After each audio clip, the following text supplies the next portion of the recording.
Hey, what's up everybody? This is Mewth24, and today I'm taking a look at part 2 of my Gundam experience video.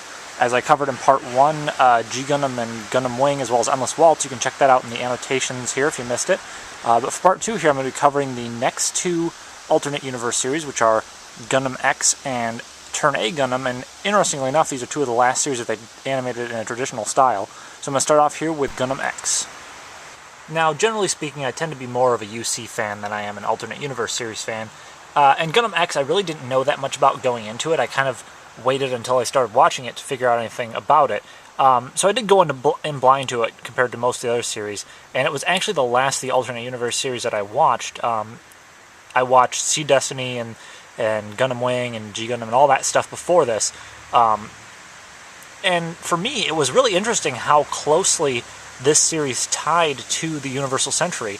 I don't think it was exactly deliberate, but there's that whole idea of it being an alternate spin on the Universal Century storyline, where they drop the colony, but instead of it being, one colony drop, it's just a bunch of them, and it sort of presents this post-apocalyptic setting, which I think is really cool. I think it really shows just how much potential the Gundam Universe series, had when they were making the series, and how much it still has today. It's such a wildly different take on the Gundam story than most other series, and I really like the fact that it was so bold in that respect.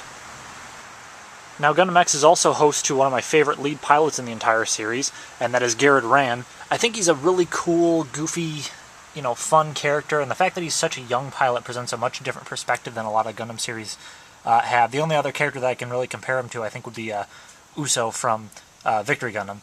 But I didn't really care for as many of the side characters, especially later on.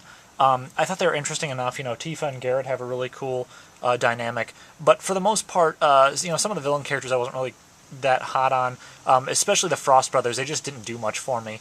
I thought they were kind of bland and boring. Like I said, the last third of the series or so kind of redeemed itself, but the middle part was kind of, I don't know, a little bit muddled.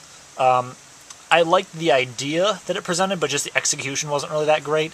But I do have to commend Gundam X for being one of the more bold Gundam series and not being afraid to just try something different.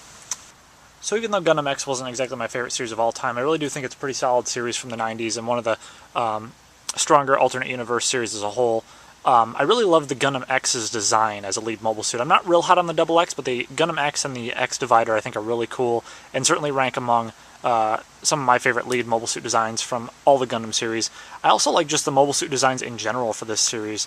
Even the Grunt mobile suits, where you've got traditional design, like something like the Zaku or the Dom from the Universal Century side of things, and then they sort of amp it up a little bit, give it multiple eyes on the head, make it a little bit more angular. It was really cool, and even something like the Vertigo is just such a wildly different design from what we're used to in the Gundam series. So I always thought that was a really cool aspect as well. And speaking of incredibly bold and different mobile suit designs, Turn A Gundam is certainly no stranger to this. It has some of the most crazy and creative designs I've seen in really any mecha series, and that's part of the reason I really love it. It's so different from most mech series that I've ever seen. To that end, I'd say it's sort of like Neon Genesis Evangelion in the sense that it's so far removed from the traditions of other Gundam series and other mech series in general.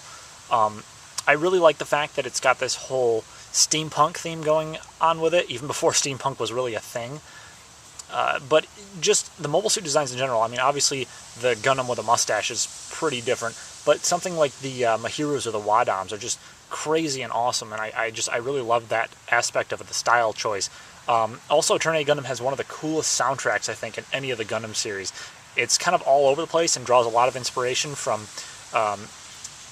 old music styles, like ancient culture music styles, and I think it works really well because of that. And Gundam X was also another series that had great music to it. It wasn't quite the same style, but it definitely had that sort of epic, tune style to go along with it.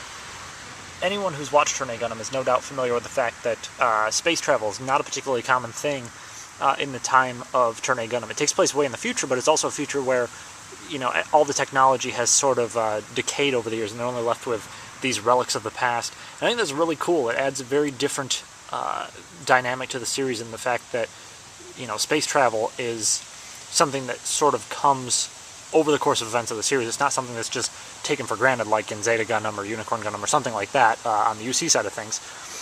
That said, I think it is a really nice balance of the UC formula with the alternate universe series formula, and to that end creates something very different from what we're used to.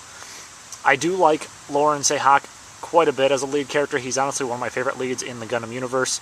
I think that he's a very human character. We really get a sense of who he is and what he stands for throughout the series, without it being super preachy. I mean, yes, Turn A Gundam has this whole idea of conservation and preservation, and if we don't learn from our past, we're going to, just continue making the same mistakes over and over, but it really doesn't, get up in your face about it. Maybe there's a few episodes here and there where it does seem to come across a little bit more strongly than others, but I never really felt like it was super preachy to that end. Honestly, it's kind of funny now that I think about it, because the fact that this is such a different Gundam series and such a different series from what we're used to is a large part of the reason why I love it so much. I really do think it's one of the most wonderfully realized series in the Gundam universe. It combines the science fiction and fantasy elements almost perfectly, and I do think it's just something that we haven't seen in a long time from Gundam. Anyways, everybody, that wraps up episode 2. Check back next month when I'll do episode 3 and cover Gundam Seed Destiny, and Gundam Seed Stargazer. See you then, everybody.